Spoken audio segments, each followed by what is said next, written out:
Magandang araw po sa lahat, ating alamin kung bakit nga ba tumawag si Chinita kay Rob. Ayun na nga mga ka-viewers, sabay-sabay nating alamin ang pangyayari. Mabilis na pinuntahan ni Rob si Dara. Ano ang dahilan? Dahil sa may nabalitaan ito tungkol sa magkapatid, laking gulat nila nang malaman ito at labis ang pangamba ni Rob sa bundok. Hindi nagpigil si Rob na puntahan agad ito, habang naglalakad ito ay hindi pa rin makapaniwala sila Rob sa nangyari kay Dara at Bea.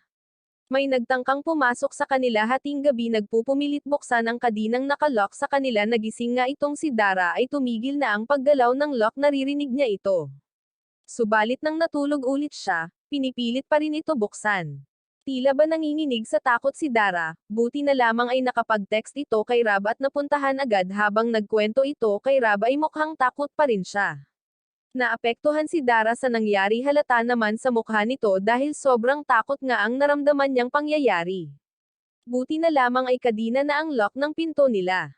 Bagamat nagdesisyon si Rob na doon muna sila sa kanilang bahay muna para masigurado ang kaligtasan ng magkapatid, nakakatakot nga mga ka-viewers ang nangyari sa kanila. Buti na lamang ay may kakilala sila katulad nila Rob na makakatulong sa kanila.